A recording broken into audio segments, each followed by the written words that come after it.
¿Quién vive en Nicaragua? Gente que no vende patria. Buenos días. Con Carlos José Hurtado y con Luis Enrique Guerrero. Hoy lunes. ¿Cuánto es hoy? 7 de junio de 2021. Son las 6 de la mañana con 30 minutos. Sin Fronteras, la revista con William Griggs Vivado. En la primerísima 91.7 y 105.3 FM. 6 de la mañana con 36 minutos. La noticia del fin de semana, contrario a lo que piensan, para mí la noticia es la lluvia. Ayer empezó a llover. Por lo menos, bueno, en Huigalpa, en El Sauce, en Santa Rosa del Peñón, en Granada, aquí en Managua. Pero bueno, lo más importante es que llueve en el campo, porque había gran preocupación. 3 semanas sin lluvia. En algunos lugares medio que llovió, pero los campesinos estaban afligidos. Algunos se atrevieron a sembrar cuando la primera lluvia a finales de abril, y el maíz lo tenían ya crecidito, pero en algunos lugares lo perdieron. En otros lugares todavía está a tiempo. Vamos a ver. Supone que hoy debe llover más y que ya se regulariza la temporada lluviosa. Esa es una gran noticia. Hay un fenómeno que se puede formarse ahí frente a las costas del Caribe de Costa Rica, entre Nicaragua, el sur de Nicaragua y el norte de Panamá. Pero hay que ser cautelosos. Esos fenómenos muchas veces se disuelven. Vamos a ver. Esa es la noticia. Y quiero informar pues cómo está la cosa en el Perú. Todo hace indicar que va a ganar Pedro Castillo, ¿verdad? Porque si bien el conteo oficial inicial, la diferencia era de casi 5 puntos a favor de la delincuente Keiko Fujimori, en este momento la diferencia es de menos de medio punto, 0.45 ya. Es decir, estamos hablando de menos de 70,000 votos la diferencia entre uno y otro. Y la tendencia, y falta todavía más o menos el 9%, un poquito más, casi el 10% falta por procesar, casi el 10%. Entonces, y la tendencia desde que comenzó el informe regular del escrutinio, es decir, a partir del 40% de la acta de escrutinio, la tendencia ha sido sostenida, que ha ido achicando las diferencias Pedro Castillo frente a la Fujimori. Entonces, muy probable, en este momento lo digo, que es muy probable que ganó Pedro Castillo. Yo creo que ganó. Además, las caras destempladas de ayer de los círculos cercanos a la Fujimori, la ausencia de la Fujimori, de todo tipo de declaraciones, a mí me hace indicar de que ganó Pedro Castillo. Aquí en el Perú estamos viendo un fenómeno que es de muchas cosas. Aunque le roben las elecciones a Pedro Castillo, el Perú cambió para siempre con lo que ha ocurrido. Porque Pedro Castillo, un maestro rural, sin ninguna estructura partidaria a nivel nacional, conocido solamente en determinados segmentos geográficos del Perú, logra llegar a este nivel, ¿ya?, sin esa estructura, sin los medios, con una campaña feroz de los medios contra Pedro Castillo sobre la base del anticomunismo, pero feroz, horrible, espantosa, ¿verdad? Y con un discurso clarísimo, antineoliberal, claramente antineoliberal, sin ocultar sus propias inclinaciones. O sea, esto es muy importante. Esto le da una lección a mucha gente que anda encubriendo ahí las cosas. No, que por aquí sí, que por aquí no. Yo soy diferente a fulano. En lugar de sentar las diferencias con otros movimientos de izquierda, lo que hizo fue sentar las diferencias con los neoliberales, con la encarnación del neoliberalismo y de la corrupción y del crimen que se llama Keiko Fujimori. Es la encarnación de lo peor del neoliberalismo, está encarnada en la Fujimori. Imagínate vos, todas las fuerzas de la derecha peruana, todas eran supuestamente anti-Fujimori antes de la primera vuelta de las elecciones. Eran Fujimori fue un dictador, es un criminal, no sé cuánto. Y todas esas fuerzas decidieron respaldar a la Fujimori, hacerle campaña a la Fujimori sobre la base del anticomunismo. Y sembraron el miedo en un segmento muy relevante, sobre todo en las grandes ciudades del Perú, en particular en Lima. Pero es muy importante lo que ha ocurrido. Fíjate que es alentador. Entonces tenés Colombia, Perú y Chile, sumarle a eso la victoria aplastante del MAS en Bolivia, y tenés 4 países con un fenómeno sumamente interesante que te indican el hartazgo de los pueblos del neoliberalismo. El basta ya. Les acabaron sus alternativas, les liquidaron a sus movimientos populares, pero el pueblo buscó a alguien y ahí va saliendo adelante. Es muy importante, muy interesante lo que está ocurriendo. Ojalá que en el transcurso de la mañana se confirme el triunfo de la fuerza progresista del Perú, con Pedro Castillo a la cabeza. Fíjate, ya se redujo más. Y ahí va. Vamos a ver, ojalá. Bueno. Van 2. En México, termino para después entrarle a todos los traidores. Vamos a hacer una referencia histórica a todos estos traidores. Ahí les voy a contar cositas de la historia. Pero antes de eso, 2 cositas. Primero, en México también hubo elecciones. Todo hace indicar que Morena es el gran triunfador, pero no está confirmado aún. Es probable que redujo su mayoría en el Parlamento, pero la conserva. Y es probable que gane por lo menos la mitad, si no más, de la gobernación. Habían 15 gobernaciones de los 32 estados de México que estaban en disputa. Es interesante, ¿verdad? Morena propuso a muchas mujeres para gobernar, una cuestión inédita en México. Y al menos 5 de las 6 mujeres que ganaron son de Morena. Interesante. Y ahí otra vez el fenómeno que es universal. Toda la derecha unida, toda la basura de la derecha mexicana, que es realmente repugnante, repulsiva. Todos los que saquearon al pueblo de México durante tantos años, todito, no importaba su sigla, se unieron contra el proyecto del presidente Andrés Manuel López Obrador. Y aún así le ganó. Pero fue impresionante. Y otra vez la campaña de atrocidades. Allí todo el sistema mediático mexicano es muy, muy poderoso, encabezado por Televisa, ¿verdad? Que no solamente son las cadenas de televisión abiertas, sino también los sistemas de cable, las revistas, la radio, el internet. Todo eso es de esos malditos de Televisa. Y todo eso fue puesto en contra de López Obrador, más de los gringos, ¿verdad? Es impresionante. O sea, estamos hablando de que hay un fenómeno latinoamericano de resistencia creciente de los pueblos, de despojarse de todo tipo de prejuicios y empujar los procesos de cambio, que muchas veces son desfigurados, que no se sabe su definición ideológica, pero que la gente intuye que por ahí va el cambio, que por ahí van a recuperar derechos o a conquistar derechos. Es muy importante lo que está ocurriendo, como lo de Colombia. En Colombia, aunque no hay el cauce partidario ni organizativo para lograr culminar en una transformación de Colombia, el hecho mismo, todo este fenómeno del paro nacional ha sido un parteaguas en Colombia. Es muy importante lo que está ocurriendo. Y alentador. Antes que entremos a esto de los apátridas, un saludo a Norman Sánchez, secretario político del Distrito 5.3, que estuvo de cumpleaños jueves o viernes de la semana pasada. No sé si 65, 68. Eso fue lo que me pasaron. Felicidades, mentira. Felicidades, compañero. Hoy es el aniversario de una extraordinaria compañera que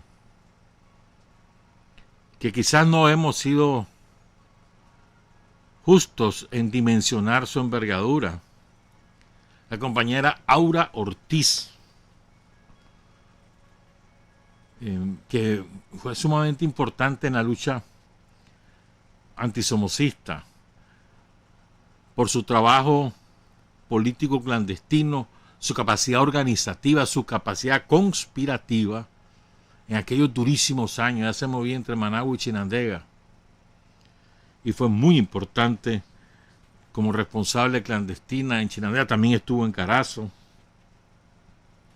y aquí en Managua, pues. Ella estudiaba periodismo de la generación de, bueno, poco antes, de la Martín Gutiérrez, de la Vivian Torres, esa generación de compañeros de Walter Mendoza un poco después. Era compañera casada con Ramón Cabrales, Nacho. Quedó embarazada, tuvo a su hijo y al día siguiente de parir, según nos relata Martín Gutiérrez, se incorporó al trabajo clandestino. Hija de un carpintero, don Guillermo, y de una costurera, doña Celeste, que también entregaron a la patria otro hijo que cayó también en la lucha contra la dictadura, el compañero Roger Ortiz. Honor y gloria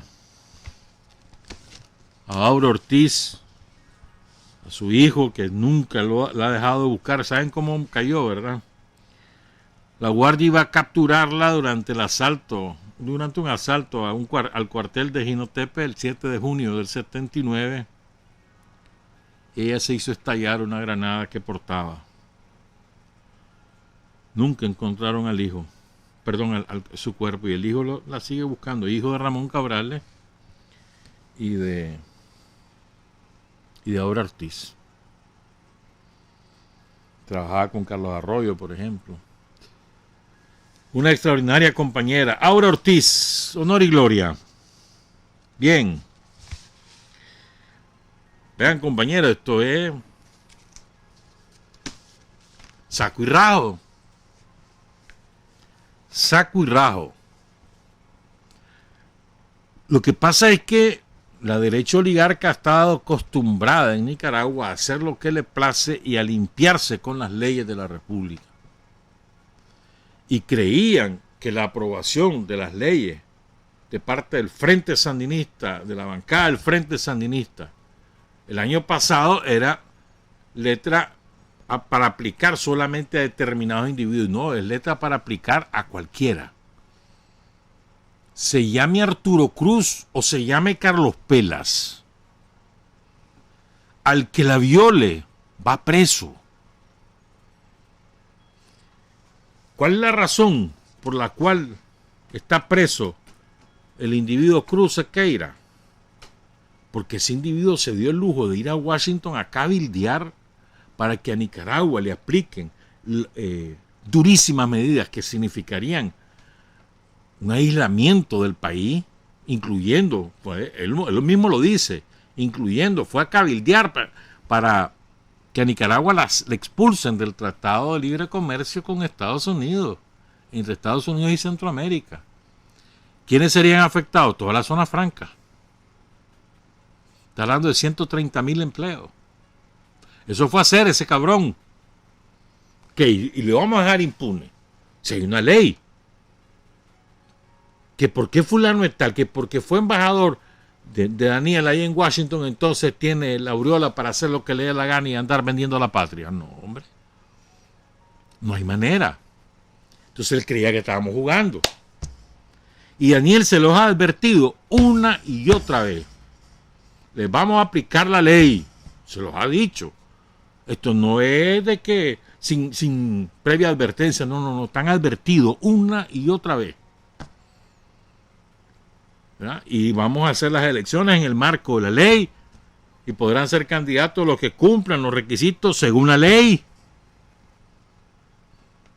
No es invento. Ahí está. Hay un cuerpo jurídico que se ha aprobado en los últimos meses y a eso estamos sometidos todos. Entonces se llame Cruz, se llame Chamorro, se llame como se llame. El que sea, el que vaya a cabildear para que a Nicaragua la isla, en la represalien, al que vaya a vender la patria, va preso. Ese es un delito. Hasta ahora, con la revolución, es que eso es un delito. Antes era un mérito. Y les vamos a contar cómo se mercadeaba la patria antes. Los chamorros y compañía, cómo la mercadeaban la patria. Y la patria no es mercancía. Los intereses nacionales están por encima de todo. Y no es posible que sigamos viendo a políticos que se dedican a andar mercadeando la patria y que no haya ninguna consecuencia. No. Si esto es tan grave como asesinar. Es grave. Igual de grave es. Está atentando contra los intereses de millones de nicaragüenses. No es cualquier cosa lo que fue a hacer Sequeira. Cruz Sequeira. Bien preso está. Hoy será presentado ante los tribunales. Pero quizás le dan casa por cárcel o quizás no. Pero ya conoció lo que es estar preso ahí en la celda de la policía, en auxilio judicial, en el centro policial Evaristo Vázquez. Ya conoció. Tal vez reflexiona. Tal vez ofrece disculpas y no va a ser suficiente. Se tiene que comprometer a ir a revertir todo lo que fue a hacer. Que vaya a cabildear en contra. Pero no es suficiente que diga, ay, sí, me equivoqué. No. Se equivocó al decirlo, que es otra cosa. Pero él, desde su punto de vista, no se equivoca al hacerlo, porque esa es su única fuerza, la fuerza de los yanquis. Miren lo que ha ocurrido, el fenómeno más interesante el que ha ocurrido. Hasta el viernes, Arturo Cruz, según todos los tranqueros, era un candidato de Daniel para la oposición. Que le hacía el juego, que era blandengue, que no sé qué, hasta el viernes. Ahora que está preso, viva Arturo Cruz.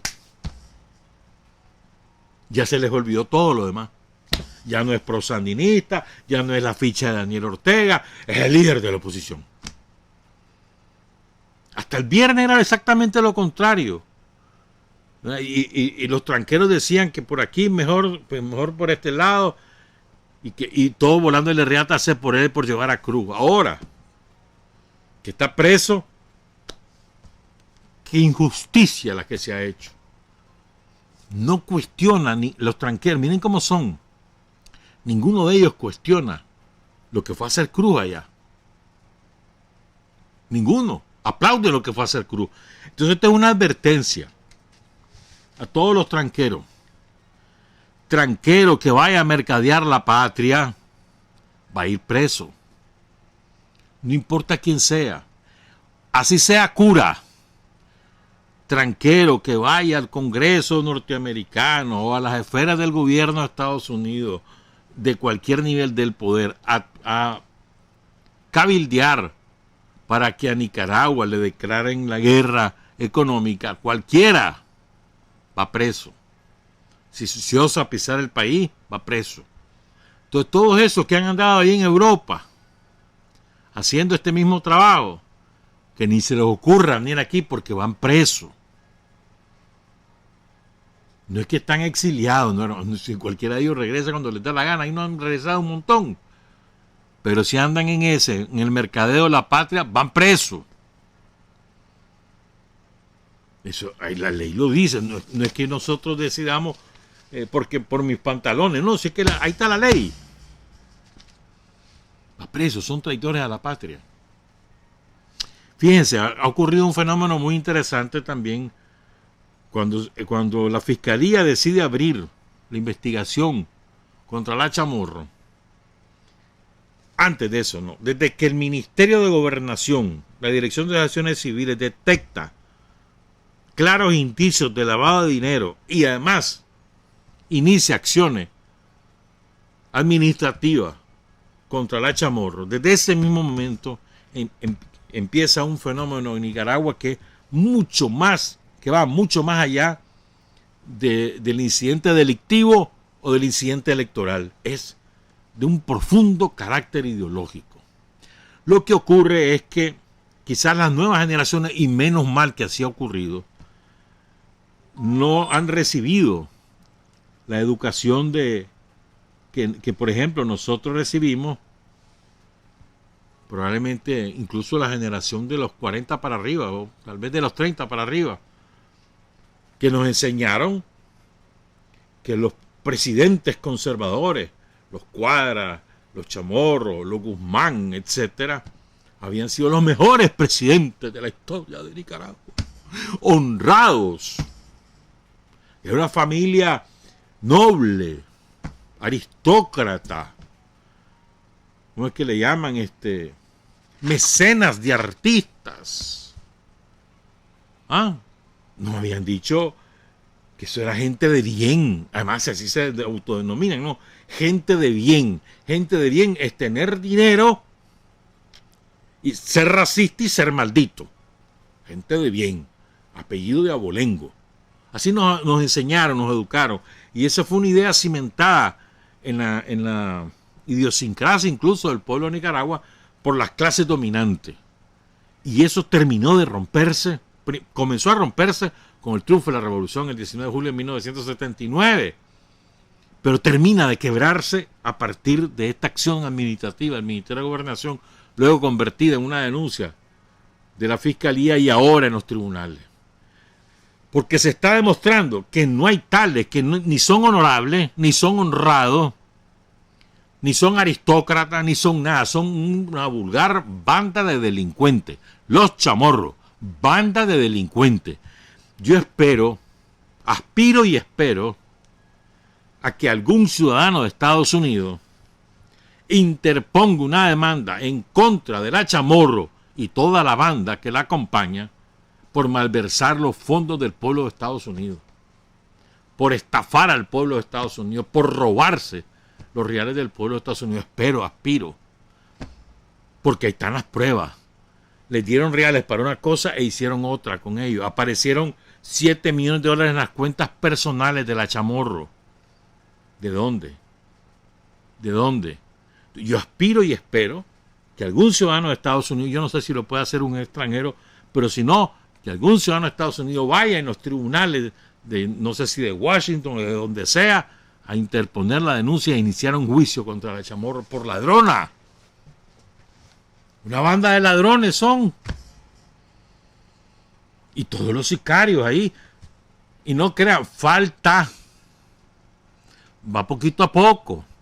Hoy comparece el narcotraficante. A ver, anda con un miedo, pero pánico. Este fin de semana ni salió de su casa. Anda con miedo, aterrorizado que lo dejen preso. Y como ya no tiene escapatoria porque la policía lo tiene vigilado, no hay forma, ya no se puede ir, ni por vereda, ni por avión, no se puede ir. Entonces está con pánico que va a caer preso. ¿Te imaginas eso? Y aquí ninguno de ellos, ninguno de los tranqueros va a poder ser candidato. Las leyes lo dicen. Ni candidato a presidente, ni candidato a diputado nacional, ni departamental, ni del Parlacén. Después que no digan que no están advertidos. Ellos violaron la ley. Ellos son culpables. Y no se trata aquí de miedo, no fregué vos. Simplemente es que estamos hartos de que se manosee la patria, que se manoseen las reglas de la democracia. Las reglas de la democracia es en Nicaragua y en todos los países del mundo. Hay un periodo establecido de un gobierno electo. Se respetan los plazos establecidos y se acude a elecciones para intentar acceder al poder o sustituir al que está. Eso es una regla del juego básica. Ellos la incumplieron. Que paguen las consecuencias. ¿Verdad? Entonces, este fenómeno ideológico, cultural, que quiebra todos los esquemas sobre los cuales se construyó la figura de la aristocracia en Nicaragua, la imagen de honradez, de gente trabajadora que han hecho sus reales con esfuerzo. Eso nos han dicho. Atajo de ladrones son. Si yo te contara el origen, porque me consta por un asunto que no te voy a contar hoy, si te contara el origen de la fortuna de los Pelas, te quedaría sorprendido. que data de allá finales del siglo XIX. Ahí empezó todo. Algún día voy a contar esa historia yo. O sea, todos ellos han hecho su fortuna sobre la base del robo al erario público y de la explotación a los trabajadores nicaragüenses, a los campesinos nicaragüenses. Sobre esa base han construido su fortuna. Nunca ha sido sobre la base del trabajo. No saben lo que es trabajar, solo saben lo que es robar y saben muy bien hacerlo. Recuerden lo que pasó en los años 90. ¿Se acuerdan? Escándalo tras escándalo. Yo me acuerdo toda la familia de la Chamorro, los Lacayo, el hermano Toño Lacayo que se robó una empresa allá en Bluefield, en el Atlántico Sur, el Caribe Sur, y la dilapidó porque es drogo. En cocaína se la fue a quemar. No es verdad, me vas a decir que es mentira. Y así como el otros que se fueron repartiendo, todo el grupo de amiguetes que nunca trabajaron, que eran un montón de borrachos y de droga, que eso habían estado haciendo en Estados Unidos, que vinieron aquí como gran cosa a saquear el país, todos ellos. Ahí sobre esa base se hicieron aquí un montón de empresas que allá andan financiando a los tranqueros. Pasa que tenemos, nuestra memoria a veces nos falla en eso, la memoria política nos falla. Entonces es muy importante, desde el punto de vista ideológico, aquí se terminó de reventar la imagen esa de impoluta de los aristócratas, de los inmaculados aristócratas. Y no hay tales. Y ahí están las pruebas. Y esto va, pique y se extiende, te repito. Vamos a ver cuántas sotanas salen embarradas con lo que se está investigando. Y van a haber muchas sotanas. Habrá que ver cómo sale a luz pública, pero tengan la seguridad que habrá muchas sotanas. Paguito de carrito, paguito de viaje. ¿Sí? Y otras cosillas por ahí. Entonces que Cruz Sequeira pague lo que anda haciendo. Él se las quiso dar de muy inteligente, de muy vinculado, de hombre que escupía en rueda en las altas esferas del poder imperialista. Bueno, en lugar de ir allá a buscar reales, financiamiento para el país, para hacer otra carretera, o para hacer más hospitales, o para hacer más escuelas, no importa el gobierno que esté, en lugar de ir en una actitud así de servicio al pueblo, fue a pedir que incrementen las represalias contra Nicaragua, que la saquen a Nicaragua del concierto económico internacional. Eso fue a hacer. En lugar de ir que no fuera a buscar reales para el país, pues no, que fuera a buscar vacunas. Ni eso, pues. Ni eso, ya ves. Rusia nos dona vacuna, ¿verdad? Ya van a venir las cubanas también. Además vamos a producir las vacunas aquí contra el COVID, ¿verdad? Los gringos no nos quisieron regalar ni una vacuna. Acaban de repartir. Una piñata hicieron con los que les sobró. No con lo que tienen, no, con lo que ya les sobró. Piñata hicieron. No nos dieron. Ese es Estados Unidos. Como que si las vacunas se las va a poner en Daniel todas. Entonces Cruz, en lugar de ir a buscar vacunas, no, él fue a mercadear la patria. Y además nos dice una profecía terrorífica: el 2022 va a ser muy difícil. Como él no la va a sufrir, entonces ahora sí la va a sufrir. Y la va a sufrir preso. Vos fuiste a buscarle sufrimiento al pueblo de Nicaragua, la vas a sufrir con ellos. Preso, vas a aprender en la cárcel. Si no, pues aprendiste de tus padres ni en tu familia a ser patriota, ahora lo vas a aprender a ser patriota en la cárcel. Y si acaso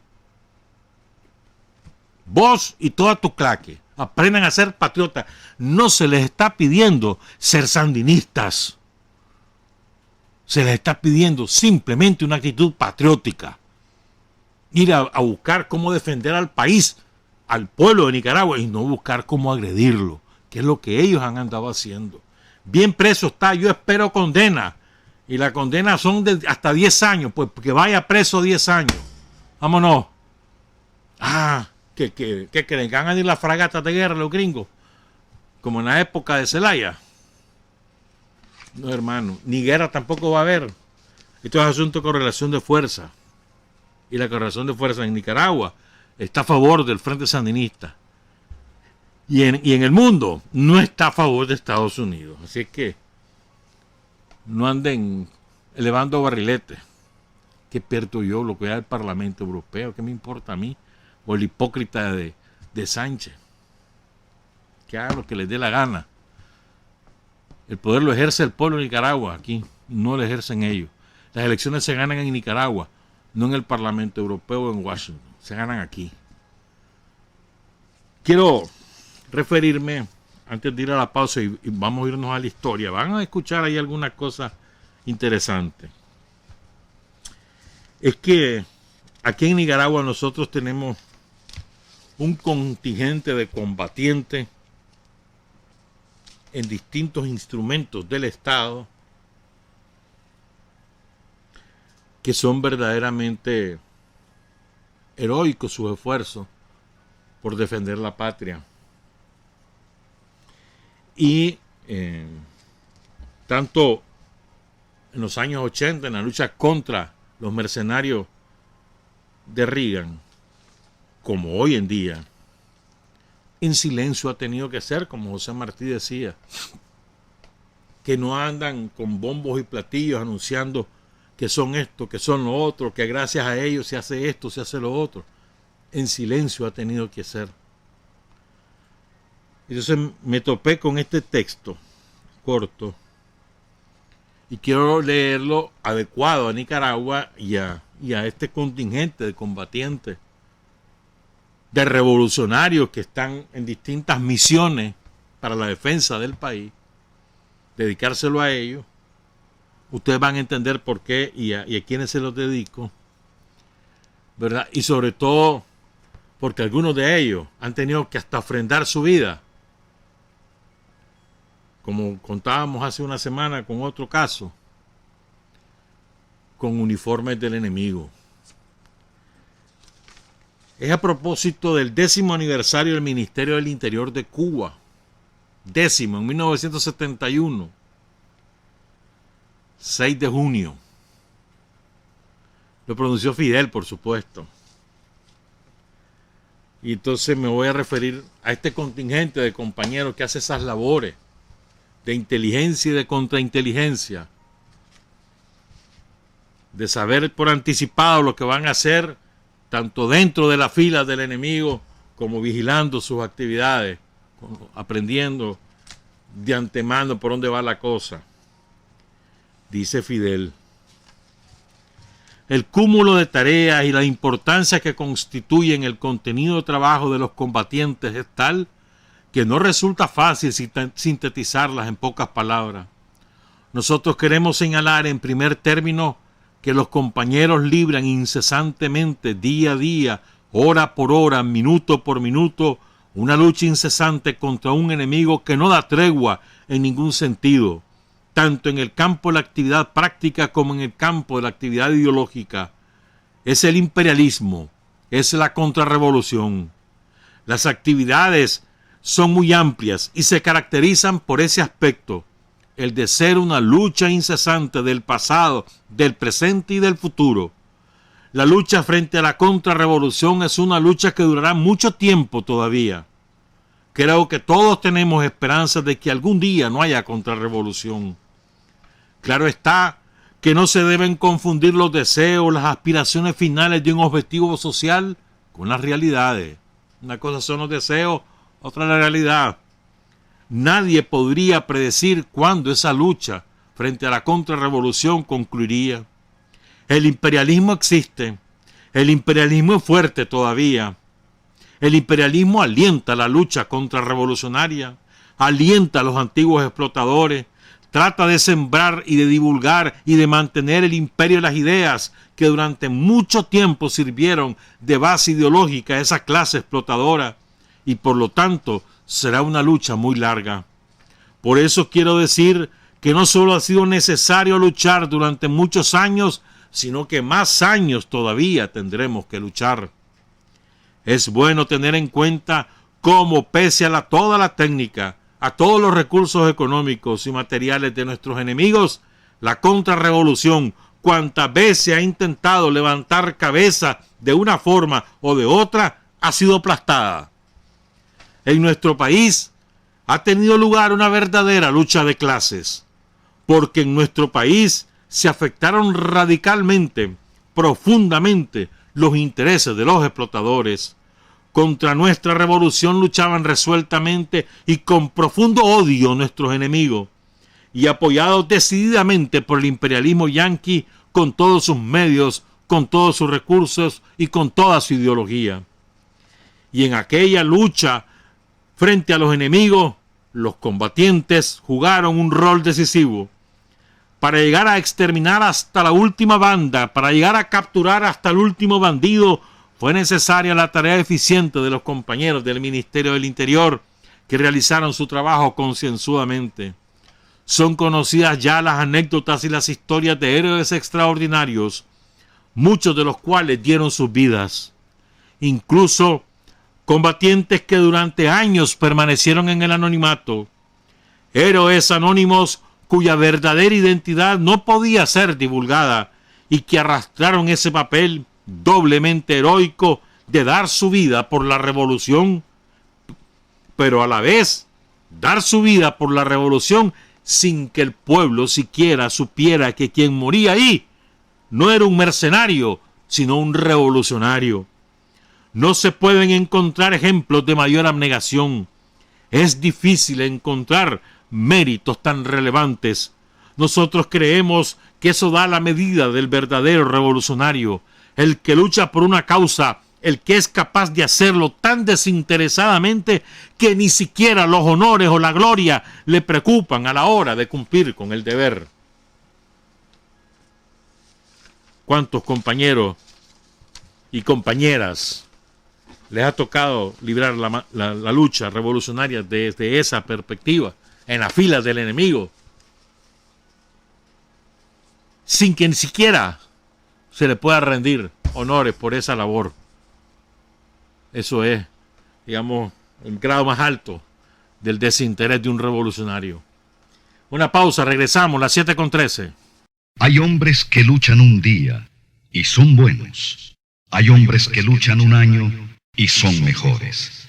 Pero hay hombres que luchan toda la vida. Esos son los imprescindibles. Sigue la pelea entre Pedro Castillo y la Keiko Fujimori, las 7:19. Digamos, yo creo que hay dos figuras políticas de la historia de Nicaragua con las que uno menciona esos nombres y uno dice vendepatria, traidores.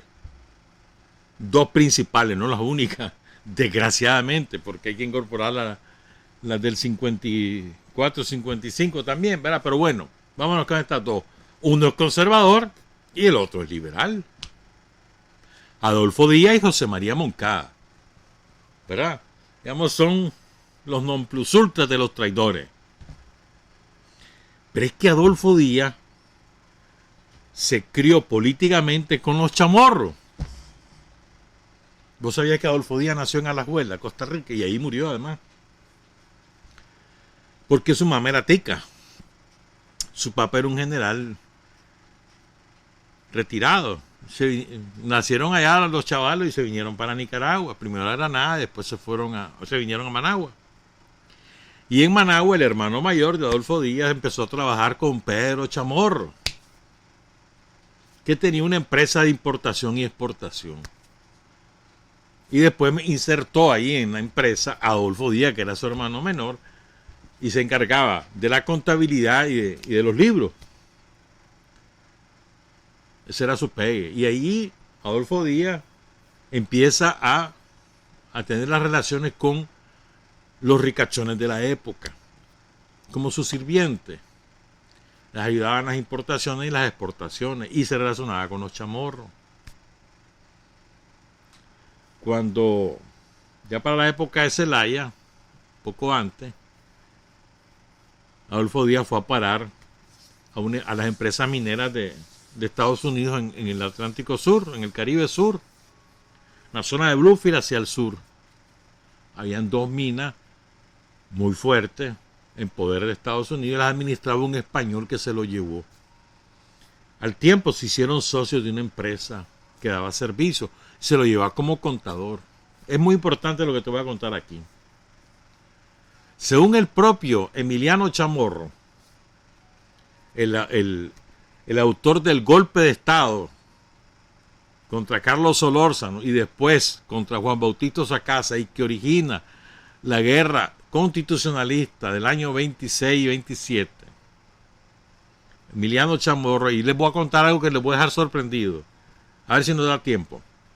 Según cuenta el propio Emiliano Chamorro, pongan cuidado en esto, y de esto sacamos lecciones. Adolfo Díaz, ahí en Bluefields, empezó a tejer relaciones no solamente con los gringos, esto es importante, no solo con los gringos, sino con el representante de Zelaya para el Caribe Sur, que era el general Estrada. Y entonces se hace amigo y cultiva la amistad con Estrada y lo va penetrando y lo va sonsacando hasta que lo convierte prácticamente en un conservador en la práctica, en un conservador en el sentido partidario de la palabra en la práctica. Y es el que lo entotorota para que se rebele contra Zelaya. Y así ocurrió. Y se viene Estrada para acá, y cuando lo van a derrotar se meten los gringos, etcétera. Pero es Estrada, entotorotado por Adolfo Díaz, y después Adolfo Díaz viene y lo instalan como presidente. Contado por Emiliano Chamorro, no contado por mí. Lean su memoria, ahí lo dice. Oye, y también hay un artículo en la revista Conservadora donde lo cuenta Emiliano Chamorro. Entonces, mira qué importante que, ¿cómo lo sonsaca a Estrada? Por la vía de la vanidad. Usted es un gran general. Usted es bueno. Este es un arbitrario, no le haga caso. Déjele, usted puede. Por la vía de la vanidad. Cimentando el individualismo y la vanidad. ¿Ah? Y entonces pues viene Adolfo Díaz, y aquí lo instalan de presidente, los gringos, después hacen unas elecciones que proscriben a los liberales celayistas, constitucionalmente los proscriben, prohíben que en Nicaragua exista un partido liberal celayista, lo prohíben. Y entonces le regalan la presidencia a Adolfo Díaz. ¿Quién sucede? Bueno, Adolfo Díaz era brother de Emiliano Chamorro. Emiliano Chamorro está emparentado con los Chamorros, pero no es hijo de Pedro Joaquín, está emparentado con ellos, es de la misma vertiente familiar. Pero se hicieron brothers porque Emiliano Chamorro llegaba a la empresa donde trabajaba Adolfo Díaz, la empresa de Pedro Joaquín, y se hicieron brothers desde los 14 años, dice Emiliano Chamorro. Brothers. De la pandilla, de la misma pandilla, pues. Entonces, y allá anduvieron en guerras y no sé cuánto y no sé qué. ¿Va? Entonces, ¿quién sucede a Adolfo Díaz? Adolfo Díaz queda de presidente y él manda de embajador a Chamorro, a Washington. Era el cargo más importante en Nicaragua, era el embajador en Washington.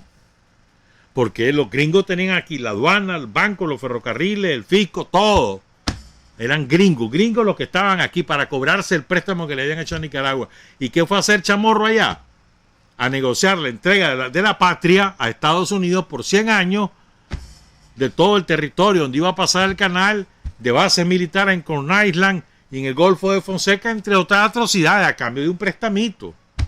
Eso fue a hacer Chamorro, allá en Washington. Entonces al regreso ya viene como el candidato. Entonces, ¿quién sucede en el poder a Adolfo Díaz? Emiliano Chamorro, lógico. Y viene Emiliano Chamorro y se apodera del Partido Conservador, logra el control de las estructuras y margina a Adolfo Díaz y se pelean por ver quién es el que manda. Y entonces deja instalado como presidente a su primo, a Diego Chamorro, que era un borracho. ¿Ya? Chamorro llegaba como candidato, Chamorro llegaba como candidato, queda electo como vicepresidente con Chamorro, con Diego Chamorro, Bartolomé Martínez, jinotegano, pero criado y desarrollado en Matagalpa. Esto es importante como cafetalero. Lo que te voy a contar es importante para que entendas lo del Lomazo y vas a ver. El caso es que Diego Chamorro se muere, tan picado se muere. Y asume el poder Bartolomé Martínez, que estaba metido ahí en su hacienda. Él era conservador, pero conservador progresista, le decían. Entonces, está en su hacienda y lo mandan a traer. Lo traen primero en carreta, después lo montan en no sé qué cosa y lo traen a Managua. Acaba de abrirse esa carretera a Matagalpa. Entonces asume. Pero Bartolomé Martínez decide, como las estructuras del Partido Conservador están en manos de de Emiliano Chamorro y otra parte de Adolfo Díaz, entonces él funda su propio Partido Conservador, Partido Conservador Progresista, y ganan las elecciones. Le ganan las elecciones al terminar su periodo. Y entonces dejan a Carlos Solórzano. Carlos Solórzano, que lleva como candidato a vicepresidente a Juan Bautista Sacasa, liberal. Entonces la idea de Bartolomé Martínez era hacer gobiernos de las dos vertientes, los liberales y los conservadores. De hecho, él pone ministros liberales en los 18 meses, 2 años que estuvo de presidente. Y después forma ese partido, gana las elecciones. Ahora, incluso, fíjate que Bartolomé Martínez hizo algo importante. Él comienza a revertir algunas de las decisiones intervencionistas de los yanquis. Recuperó el control sobre el ferrocarril, sobre la aduana. Importante. Ya los marinos ya no están aquí. El caso es que entonces él gana a Carlos Solórzano, lleva a Juan Bautista Sacasa. Se supone que entre los dos iban a hacer un gobierno de las dos vertientes, pero las estructuras oligarcas de Emiliano Chamorro, que estaban influenciadas por Emiliano Chamorro y Adolfo Díaz, están al margen del poder. No lo están ejerciendo, no son ministros ni tampoco son delegados en los departamentos. En aquellos tiempos, el delegado en un departamento mandaba, porque había muy poca comunicación. Recuerden, pues las carreteras eran muy precarias, no había teléfono. Lo que había era el telégrafo, mucho menos internet, ¿verdad? Entonces, para tomar decisiones, se tenía un delegado del presidente, y era para poder venir a poner quejas de que algo le estaba haciendo, pasaban días y después buscar la cita con el presidente y demás. Entonces, el delegado del presidente en un departamento tenía un enorme poder, era prácticamente un presidentito en ese departamento. León, Chinandega, Managua, Matagalpa, cualquiera. Esto es importante para que entiendan lo que pasa después. Entonces, están al margen, no están mandando, no tienen ningún poder. Sino que el que lo tiene es Carlos Solórzano, con Juan Bautista Sacasa, que es su vicepresidente. Entonces Adolfo Díaz decide que hay que derrocarlo, mano, porque ellos están al margen. Y en conjunto con Emiliano Chamorro, el que está metido en su finca, lo mandan a traer entre los dos. Chamorro iba por la vía del ejército y Adolfo iba por la vía política. Y ahora les quiero contar qué fue lo que pasó. ¿Ah? Dice Emiliano Chamorro, lo cuenta él. Oigan cómo pasa el Lomazo. Esto para que entendamos qué es lo que les ha interesado a los oligarcas desde siempre. Desde siempre. Que esto no es de ahora. Esto tiene una cola que tiene sus raíces profundas a lo largo de toda la historia de Nicaragua y siempre en matrimonio con la jerarquía católica. Siempre. Entonces, él va contando, ¿verdad?, lo que va haciendo, las combinaciones que se van haciendo para que se van entendiendo las dos ramas de la oligarquía, los conservadores liberales. Recordemos que a los liberales, los gringos se encargan de castrarlo de su sentido progresista cuando proscriben a los celayistas en la Constitución de 1911 y luego, ¿verdad?, son tan desgraciados, ¿verdad?, que para ganarse el favor de los yanquis, Sacasa fue uno de ellos. Se fueron a hacer romería a Washington, a decirle, mire, ya no somos celayistas, nosotros estamos con los Estados Unidos, queremos a los Estados Unidos, déjenos participar, entonces le dan el permiso, pues. Y por eso es que llegan al poder de la mano de Solórzano y de Bartolomé Martínez, pues. Porque ya son por gringo. Entonces recuerden, pues, los liberales han sido castrados de su sentido progresista, que lo marcaba Zelaya y sus herederos, José Madrid, entre otros, pues. Entonces, Bartolomé Martínez y después Carlos Solórzano intentan hacer algo entre las dos agrupaciones, pero separan a los liberales de las estructuras, perdón, a todos los que participan en el gobierno los separan de las respectivas estructuras partidarias. Entonces cuenta Emiliano Chamorro de todas aquellas combinaciones que vinieron como secuela en nuestras actuaciones políticas de Díaz y de Carlos Solórzano. Bartolomé Martínez se llegó más tarde a la coalición que dejó a don Carlos Solórzano en la presidencia de la República. Don Carlos Solórzano respondía a una política indefinida, pues los pingües rojos y verdes con que estaba pintada no eran ni rojos claros ni verdes vivos, que quiere decir que ni eran totalmente liberales ni tampoco totalmente conservadores, porque no respondían a las estructuras de ambos partidos. Por supuesto, dice Chamorro, el descontento de los conservadores, que entonces llamaban chamorristas, era grande, pero yo estaba alejado en mi finca oyendo llover sin mojarme mucho. En cambio, Adolfo Díaz estaba en contacto permanente con los amigos y tenía ya su madeja bien bordada. Cierto día me llaman y me dicen que Adolfo me espere en su casa con un grupo de nuestros amigos. Concurro a la cita y me encuentro con que Adolfo estaba resuelto a ponerle fin al gobierno de don Carlos Solórzano. Pongan cuidado. O sea, hay una constitución hecha por ellos, por Adolfo Díaz, hecha por ellos. Hay una ley electoral que fue aprobada por los gringos en 1923 que ellos aceptaron. Y hay un acuerdo centroamericano para esa época de todos los centroamericanos firmado con los yanquis que ningún gobierno iba a reconocer a nadie que llegara al poder por golpe de Estado. Los norteamericanos se lo advierten a todo mundo. Está firmado eso. Ese es el contexto. La constitución, repito, hecha por Adolfo Díaz. Y Adolfo Díaz, como ya no está mandando, se arrecha y dice, hombre, vamos a votar a Carlos Solórzano porque no nos está dando ningún poder. ¿Está claro? O sea, no le importan los plazos constitucionales. No, hermano, aunque ellos hayan hecho las reglas, si no están mandando ellos, no hay forma. Entonces pongan cuidado a lo que viene ahora. Contado por Emiliano Chamorro. Dice, cuenta que Adolfo Díaz está resuelto a ponerle fin al gobierno. Don Carlos Solórzano entonces dice, oigo y comprendo la situación, dice Emiliano, pero les pido que me permitan visitar a don Carlos en la casa presidencial para pedirle que repartiera los departamentos del país, que entonces eran 15, así, 6 para los liberales, 6 para los conservadores y 3 para el propio don Carlos. Repartir el poder. O sea, lo que Emiliano Chamorro le propone a Adolfo Díaz, mira, antes de que lo vote, mejor déjame ir a hablar con él. Le voy a dar una salida.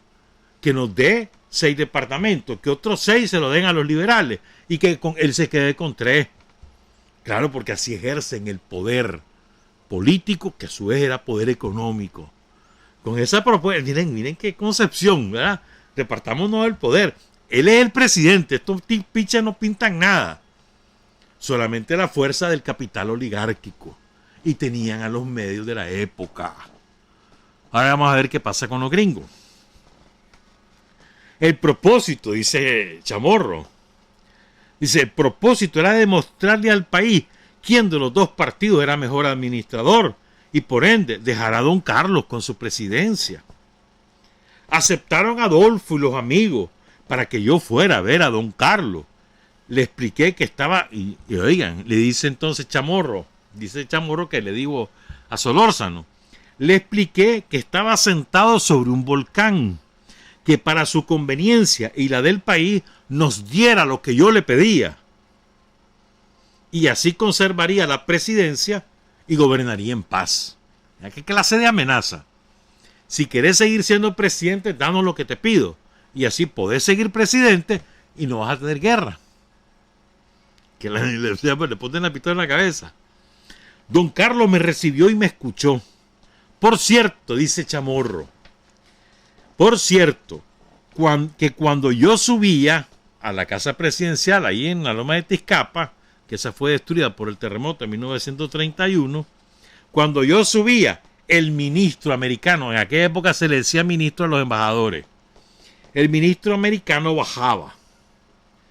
El ministro americano de esa época se llamaba, ahí tengo ese nombre por aquí, Charles C.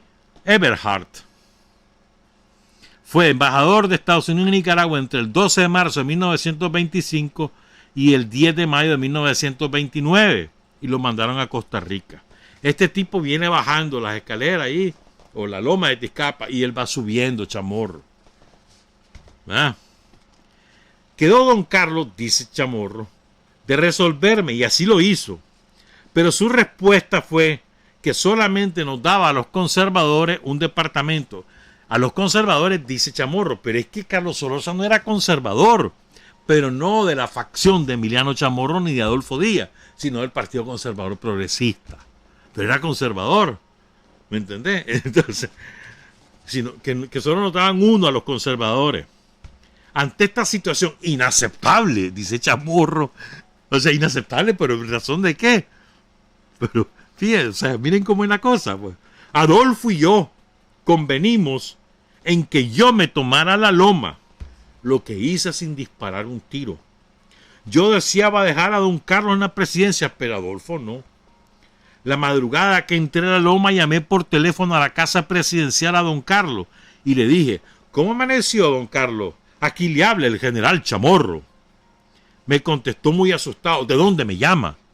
Pues de la loma, don Carlos. ¿Y qué está haciendo ahí? Me preguntó. Nada, le contesté. Solo quiero que le avise al campo de Marte que a las 8 de la mañana me deben entregar todas las armas que hay ahí y rendirse. Don Carlos colgó el teléfono. Como llegaran a las 8 de la mañana y el campo de Marte no contestara, se le hicieron algunos disparos al aire y vino la rendición. Yo quería dejar a don Carlos en la presidencia, pero Adolfo era opuesto a esa idea, insiste Chamorro en su relato. Así que, de acuerdo con Adolfo Díaz, asumí la presidencia de hecho. El ministro americano, Eberhard, personalmente simpatizó con el asunto. Pero la política del Departamento de Estado era otra. No me reconocieron y meses después llegó a la presidencia de la República a manos de Adolfo. Hubo su reconocimiento y aquí paz y después gloria. Dice Chamorro. Dice Chamorro. Es que es impresionante, ¿verdad, vos? Espérame que te quiero dar este dato, ¿ves? Entonces, finalmente, ¿verdad? Destituyen bueno, viene Emiliano Chamorro, que queda como ministro de Defensa y jefe del Ejército, proscribe a muchos diputados que eran de Solórzano y los saca de la Asamblea Nacional para que lo puedan elegir a él presidente. No lo reconocen los yanquis, se queda en el poder Emiliano Chamorro hasta se declara presidente el 17 de enero de 1926 hasta que el 30 de octubre tiene que renunciar. Emiliano Chamorro le da la presidencia a un senador, a Sebastián Uriza, y después eligen a Adolfo Díaz, presidente interino, y los gringos bendicen el acuerdo. Mientras tanto se desata la guerra, porque el que le correspondía, si renunciaba a Solórzano, la presidencia era Juan Bautista Sacasa, que era liberal, que al que obliga a Emiliano Chamorro a irse al exilio. Y entonces se desata la guerra, que Moncada era el jefe del ejército liberal, ¿verdad? Sacasa está en Honduras, en Costa Rica, después regresa a Nicaragua, se queda en Puerto Cabeza, ahí se supone que encabeza la revolución liberal, después Moncada lo traiciona. ¿Estamos claros? Ahora vamos con otro aspecto. Fíjense bien, no son los chamorros, esa es la esencia de los chamorros. La repartidera, mano, el mandar, es que así es. Fíjense bien. Andrés Pérez Baltodano, que es historia, bueno, ha incursionado en la historia de una manera, con mucho éxito. Él escribió un libro que se llama Entre el Estado Conquistador y el Estado-Nación. Son como 800 páginas. Yo les voy a leer una partecita. Interesante. Todo esto va vinculado.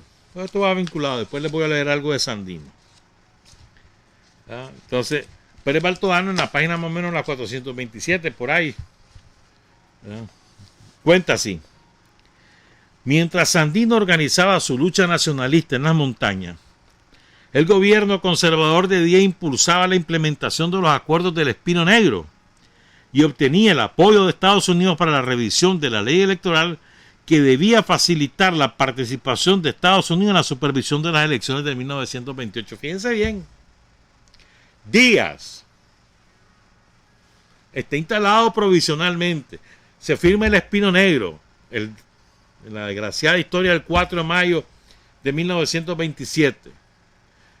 Los yanquis se comprometen con Moncada que lo van a hacer presidente, pero para eso necesitan reformar la ley electoral para que sean ellos los que cuenten los votos, los gringos, y garantizar que Moncada va a pasar a la presidencia. Chamorro lo cuenta eso. Emiliano Chamorro lo cuenta desde su manera, y todo amargado, dice, no teníamos la venia, nosotros ganamos, pero ellos pusieron a Moncada. Lo dice, pero lo dice de otra manera, de una manera muy civilina, toda como serpentina, pero lo dice, pues.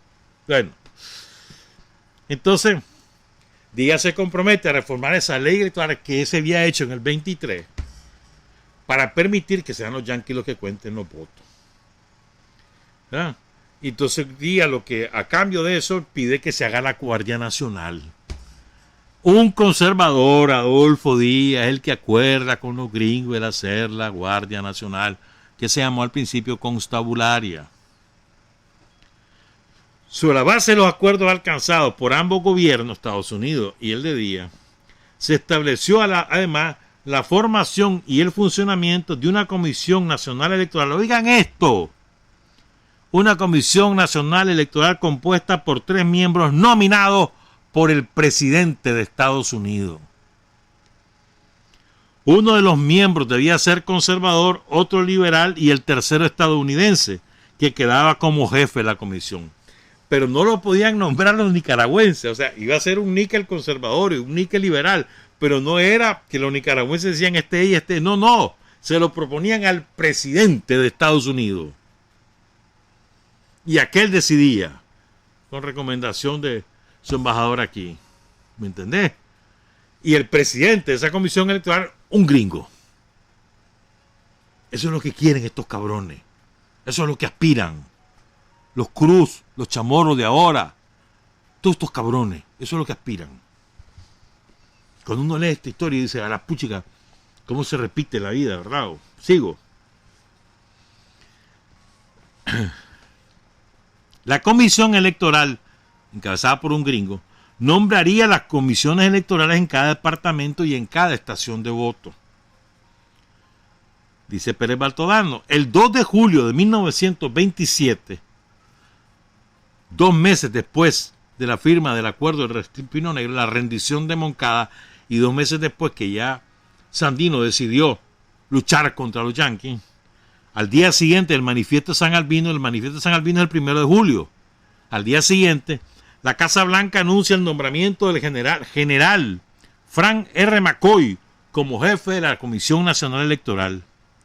McCoy llega a Managua el 24 de agosto, acompañado por Harold Dodds, el experto estadounidense, experto que había redactado la ley electoral de 1923, que es la misma ley que después viola Adolfo Díaz y Emiliano Chamorro y dan el golpe de Estado antes de que pase esto.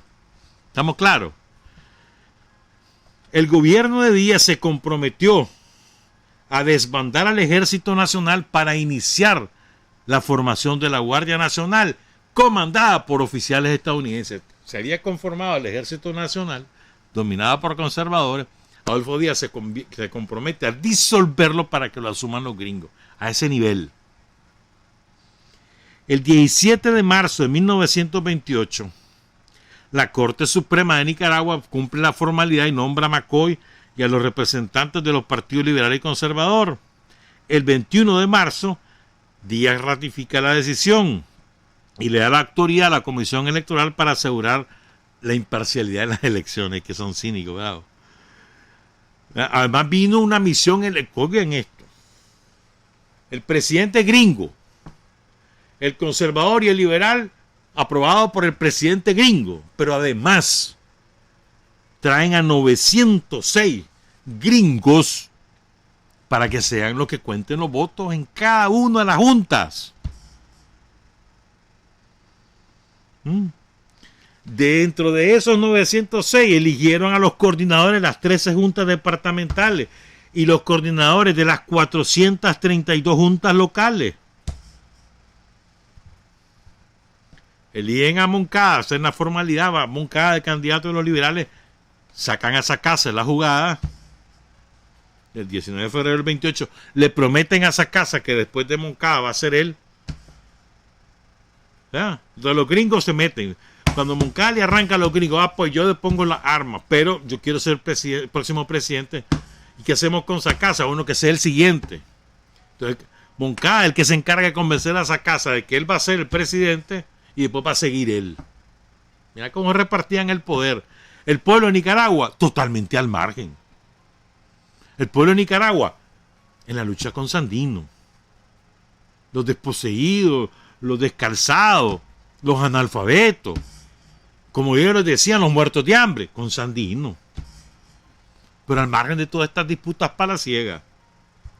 Sigo. Moncada lo habían nombrado senador, ¿verdad? Era senador, entonces los conservadores lo impugnan, pero no les hacen caso. Sigue como, a pesar, porque como según la Constitución no podía ser candidato si ocupaba un cargo público. Pero no le importó a la comisión y lo dejaron. Ahí está otra vez. La ley dice una cosa, pero ellos la violan porque hay que cumplirle a los gringos y porque hay que arreglar las cosas según los gringos, ¿te fijas? Tenía inhibido participar porque era senador, pero no importa. Hicieron caso omiso, violaron la Constitución y pusieron a Moncada y después lo pusieron de presidente. ¿Ya? Recuerden que además seguían divididos los conservadores entre Chamorro y Díaz. Una división entre comillas, pues, pero bueno. Va de candidato Carlos Cuadrapazo y con Vicente Rapacholi pierden, entre comillas, las elecciones.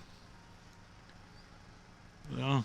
Y pero se arma el pleito, finalmente ponen a Adolfo Benar y a Julio Cardenal. Adolfo Benar, que era de la facción de Chamorro, y Julio Cardenal, que es la facción de Díaz. Dice, a pesar de sus diferencias, dice Andrés Pérez Baltodano, tanto Díaz como Chamorro aceptaban la intervención estadounidense y se disputaban su apoyo. Mientras Chamorro se oponía a la supervigilancia electoral porque los estadounidenses se oponían a su candidatura, está claro.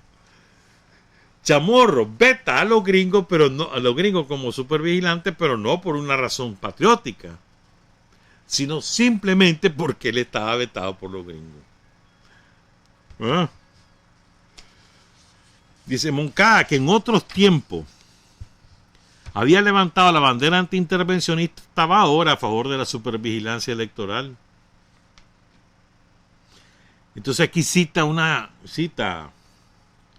Andrés Pérez Baltodano a un artículo que publicó Salomón de la Selva en 1928. No lo pude hallar completo. Lo ando buscando todavía, sí.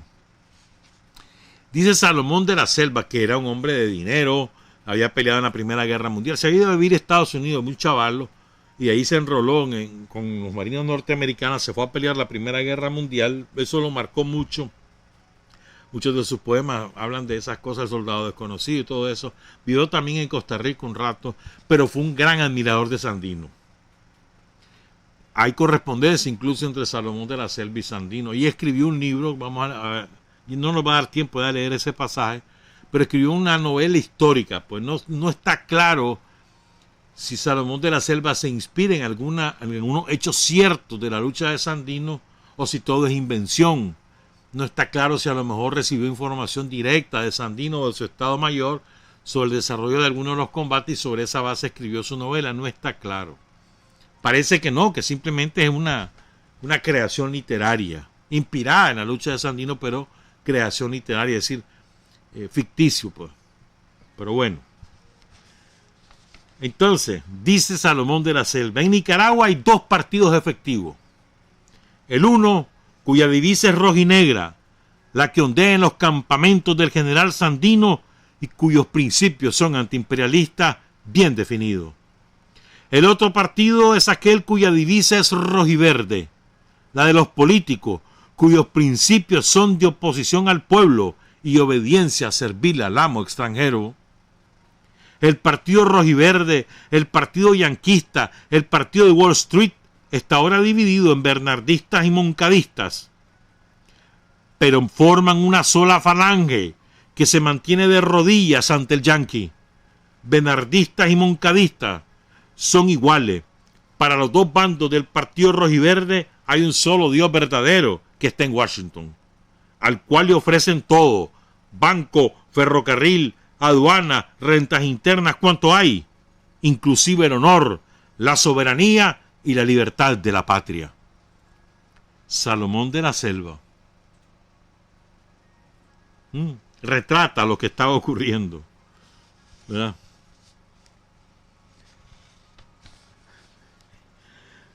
Es increíble esto, ¿verdad? Todas las circunstancias. Entonces esto lo cuenta Carlos Cuadra Paso, que fue vetado por los yanquis y no pudo ser candidato en esas elecciones del 28.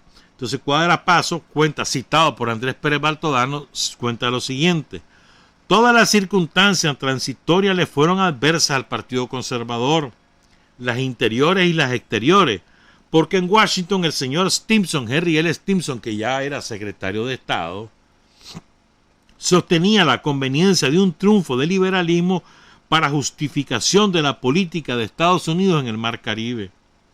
Ni entonces, en el resentimiento de la derrota, ni después, nadie en Nicaragua duda de la honorabilidad del general McCoy y de la corrección de su procedimiento.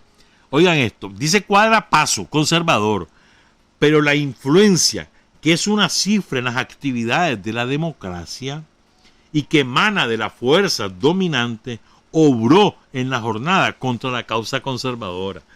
¿La influencia de quién? Pues de los yanquis. Dice que no se cuenta, pero que obra. Ya, que no se contabiliza, ¿verdad? No es una cifra, pero que obra en la jornada en contra de la causa conservadora. Los oficiales de la Marina Americana no escondían sus simpatías por la candidatura del general Moncada, por el mérito de haber sido el factor principal para lograr la paz en Nicaragua sin derramamiento de sangre americana, dice Cuadra Paso. ¿Verdad? Y después hay otras citas ahí que ya no hay tiempo porque yo quiero contarles esto otro. Es que esto está genial, ¿ves? Dice Mirano Chamorro sobre Adolfo Díaz, en un artículo que él publica en la revista conservadora de febrero de 1964, a raíz de que había muerto. Adolfo Díaz murió el 27 de enero ahí en Alajuela y 2 días después murió Cuadra Paso. Literal, ¿eh? Entonces Emiliano Chamorro le escribe dos panegíricos, uno a Adolfo Díaz y otro a Cuadra Paso, y aparecen en esa revista. Entonces les voy a leer trozos de lo que dice este desgraciado Emiliano Chamorro, cómo valora a él Adolfo Díaz, para que entendamos cómo es la cosa. Puede ser que con el sereno análisis que Adolfo hacía de todos los elementos presentes de un problema y el examen exacto y realístico de sus factores, llegara al convencimiento de que la política norteamericana en relación con Nicaragua daría mejores frutos a la larga que la orgullosa nacionalidad salpicada de sangre que hemos padecido como crónica agonía en el país. Sí, increíble, ¿verdad?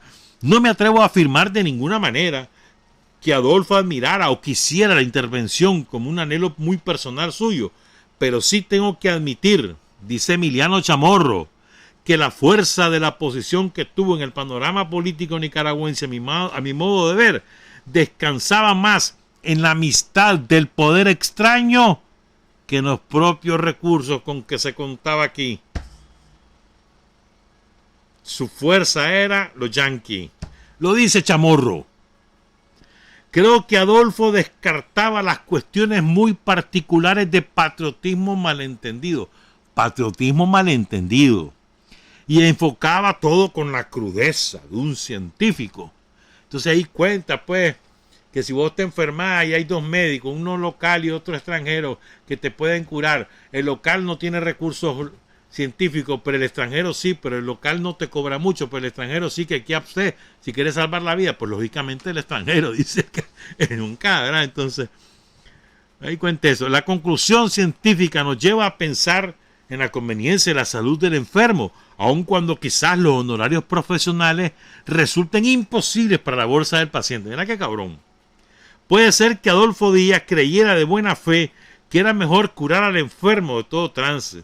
Se puede creer, pues, que Adolfo tenía mentalidad más científica que criolla. También es un hecho cierto, sigue Chamorro, que Adolfo Díaz siempre creyó en la leal amistad de los Estados Unidos como gobierno. Muchas veces se confundió aquí en Nicaragua el manejo de algunos personeros y hombres de negocios norteamericanos con la verdadera política del gobierno de Estados Unidos. Y es evidente que eso no es así, dice Chamorro. Por eso se culpaba a Adolfo y a otros políticos, incluyéndome a mí, dice Chamorro, de que no reaccionáramos contra actitudes de algunos elementos norteamericanos que en ningún momento representaron la auténtica política de su gobierno. Adolfo sabía muy bien establecer las diferencias y actuaba de acuerdo con lo que juzgaba que era conveniente para Nicaragua y para su gobierno. Lo que sí es una realidad es que la política norteamericana se escribe en inglés y lógicamente su traducción al español resulta inadecuada. Dice, pero Adolfo Díaz sostuvo siempre que una política americanista era favorable a los intereses nacionales. Tal opción es la misma que tuvo el Partido Conservador y yo mismo en muchas circunstancias, dice Chamorro. La forma y manera en que actuó Adolfo Díaz en relación con la política de Estados Unidos lo lleva a uno a profundas meditaciones, sin caer desde luego en sentimientos patrióticos. La verdad es que por la historia, por la geografía, por la economía y hasta por el porvenir, no conviene a ninguna nación pequeña de nuestro continente desligarse en forma de oposición a la política internacional de Estados Unidos. Adolfo Díaz en esto se adelantó a su tiempo. No lo detuvo la crítica apasionada, ni la violencia organizada, ni las fuerzas de ocupación de la Marina Americana. Su visión fue con proyecciones de futuro y ojalá, y etcétera. Pues ya, hasta ahí. Y ahí sí, ahí lo va a terminar esta parte. Pero ahora les quiero contar esto. Ya no hay tiempo de leer a Sandino, qué desgracia, mano. Porque son las 8 ya. Pero hoy es lunes, puedo pasarme unos minutos porque Omar no se pone bravo. Oigan esto. En 1950, Somoza estaba en problemas. Le había dado el golpe de Estado a ¿cómo que se llama? Víctor Román y Rey, a Leonardo Argüello, y entonces Estados Unidos retiró a su embajador, desconoció al que había puesto él, lo obligó a poner a otro, lo obligó a convocar elecciones y lo obliga a pactar con los conservadores, a Somoza García. Entonces en 1950 se hace el famoso Pacto de los Generales entre Somoza García y Emiliano Chamorro, ¿cómo no? ¿Ya? Y entonces cuenta Emiliano Chamorro, lo cuenta él, que Somoza García quería firmar el pacto con él porque él no quería que ningún liberal quedara, si acaso él se moría, sino que él quedara como presidente para que le garantizara que sus bienes no se los iban a confiscar a su familia. Que él le podía garantizar eso, pero que los liberales, los de su propio partido, no se lo garantizaban, que seguramente le iban a quitar todo. Eso es lo que dice Emiliano Chamorro. Porque dice que a él lo convencen de que Somoza García está muy enfermo, que ya se va a morir, y que por eso es que él acepta firmar. Mira, qué desgraciado. Pero lo interesante de esto es lo que él cuenta, o sea, que Somoza García tenía más confianza en Chamorro, que se suponía que era su rival político, tenía más confianza en él que en su propio correligionario, según dice Chamorro.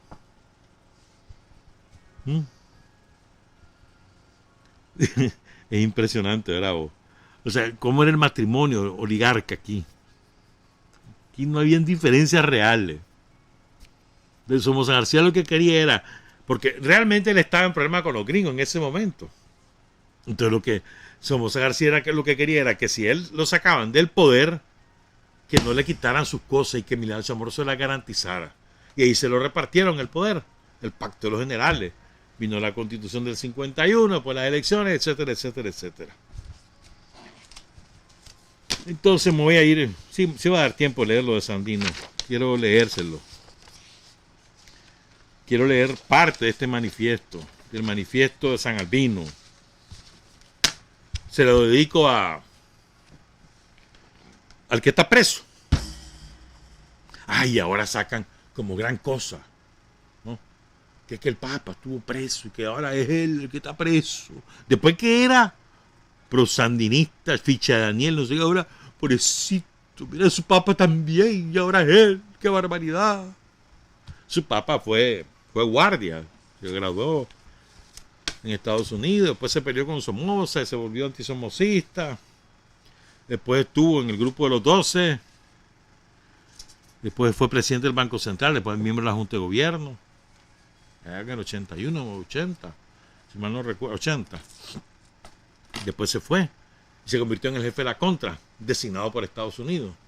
Y él es el que decide, en connivencia con Estados Unidos, retirarse de las elecciones del 84 y después se pasa al directorio de la Contra. Esa es la historia del Papa del que está preso. Bueno, 1 de julio de 1927, a los nicaragüenses, a los centroamericanos, a la raza indohispana, el hombre que de su patria no exige ni un palmo de tierra para su sepultura, merece ser oído, y no tan solamente ser oído, sino también merece ser creído.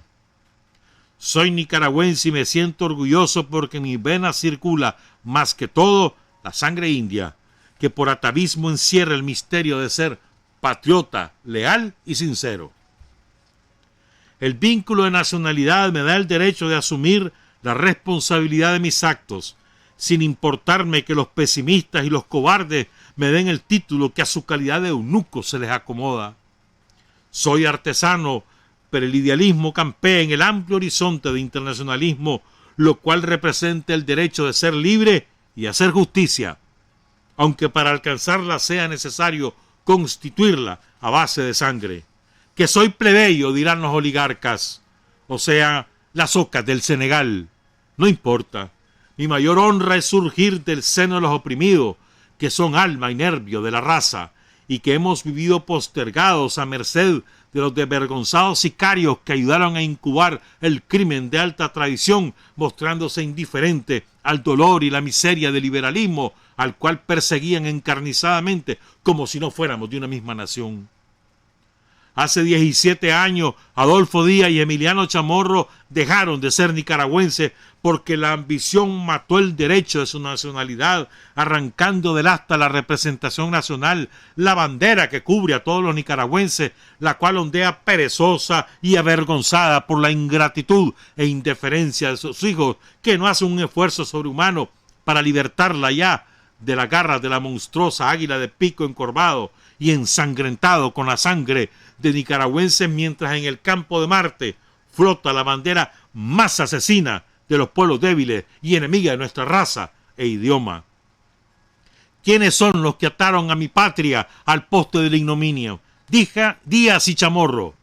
Y aún quieren tener el derecho estos mercenarios para declararse oligarcas apoyados en los Springfield del invasor. No, 1000 veces no.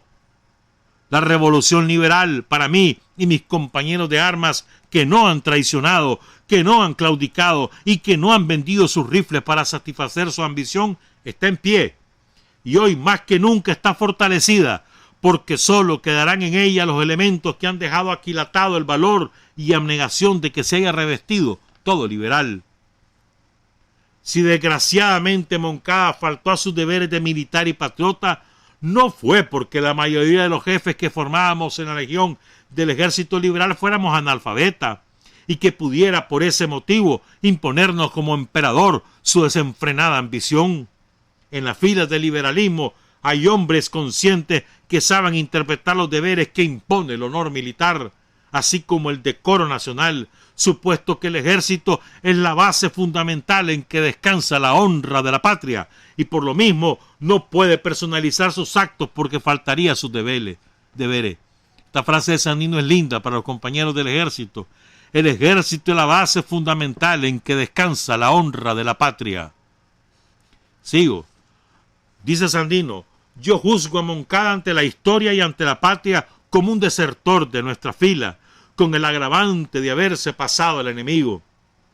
Nadie lo autorizó a que abandonara las filas de la revolución para celebrar tratados secretos con el enemigo, mayormente con los invasores de mi patria. Su jerarquía le obligaba a morir como hombre antes que aceptar la humillación de su patria, de su partido y de sus correligionarios. Crimen imperdonable que reclama la vindicta. Los pesimistas dirán que somos muy pequeños para emprender una obra de esa magnitud. Yo, por el contrario, juzgo y me persuado que por muy insignificantes que seamos, es más grande nuestra altivez y nuestro corazón de patriota. Por lo mismo, ante la patria, ante la historia, juro que mi espada defenderá el decoro nacional y dará redención a los oprimidos. Acepto el reto del cobarde coloso invasor y de los traidores a la patria. Nuestros pechos serán murallas donde se estrellen sus hordas, pues tengo la firme convicción de que cuando hayan matado al último de mis soldados, más de un batallón de los de ellos habrá mordido el polvo de mis agrestes montañas. No seré Magdalena, que de rodillas implore el perdón de mis enemigos, porque creo que nadie tiene el derecho en la tierra de ser el semidios humano. Quiero tener la satisfacción de convencer a mis patriotas, a los centroamericanos y a la raza indohispana de que en las montañas de la cordillera andina hay un grupo de patriotas que sabrá morir como hombres en lucha abierta defendiendo el decoro nacional. Venid, gleba de morfinómanos, venid a asesinarnos en nuestra propia tierra, que yo os espero a pie firme al frente de mis patriotas soldados, sin importarme el número de vosotros. Pero tened presente que cuando eso suceda, con la destrucción de vuestra grandeza, trepidará el Capitolio de Washington, enrojeciendo con nuestra sangre la esfera blanca que corona vuestra famosa White House, a donde maquináis vuestros crímenes. Pueblo hermano, al dejar expuestos mis ardientes deseos por la defensa de nuestra patria, os acojo en mis filas sin distinción de color político, siempre que vuestros componentes vengan bien intencionados, pues tened presente que a todos se puede engañar con el tiempo, pero todo el tiempo no se puede engañar a todos. A. C. Sandino, 1 de julio de 1927, Patria y Libertad. Y cierro con esto. En un mensaje que le manda Sandino a los gobernantes de América Latina el 4 de agosto de 1928, les dice Sandino: los hombres dignos de América Latina debemos imitar a Bolívar, Hidalgo y San Martín, y a los niños mexicanos que el 13 de septiembre de 1847 cayeron acribillados por las balas yanquis en Chapultepec y sucumbieron en defensa de la patria y de la raza, antes que aceptar sumisos una vida llena de oprobios y de vergüenza en que nos quiere sumir el imperialismo yanqui. Trabajar, avanzar, combatir, vencer. Patria y libertad. Revolución es sentido del momento histórico. Es cambiar todo lo que debe ser cambiado. Es igualdad y libertad plenas. Es ser tratado y tratar a los demás como seres humanos. Es emanciparnos por nosotros mismos y con nuestros propios esfuerzos. Es desafiar poderosas fuerzas dominantes dentro y fuera del ámbito social y nacional. Es defender valores en los que se cree, al precio de cualquier sacrificio. Es modestia, desinterés, altruismo, solidaridad y heroísmo. es no mentir jamás ni violar principios éticos. Es convicción profunda de que no existe fuerza en el mundo capaz de aplastar la fuerza de la verdad y las ideas. Revolución es unidad, es independencia, es luchar por nuestro sueño de justicia para Cuba y para el mundo, que es la base de nuestro patriotismo, nuestro socialismo y nuestro internacionalismo.